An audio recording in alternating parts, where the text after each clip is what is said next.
但可能因為冇勇氣或者冇途徑去嘗試，所以我會由自身出發。咁主要係分咗線上同線下嘅。線下咧，我會多多咁穿着漢服同漢元素嘅服裝啦，同埋多啲參與漢服相關嘅活動，例如係參與比賽啦，或者着住漢服去做表演啦。無論係日常工作出街都可以穿着。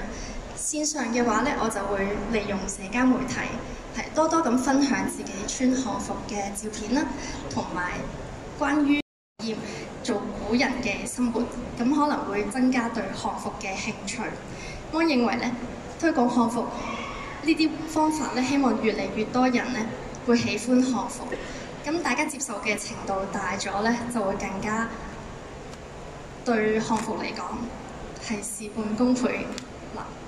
好，唔該晒1號嘉麗女伊恩同我哋嘅分享嘅。咁我哋勸告，因為想出軌嘅人，你點樣阻止佢，佢都可能會嘗試下先。咁所以我會去提醒佢，如果你真係想同西門慶喺埋一齊嘅話，你想追求你嘅幸福係你嘅權利。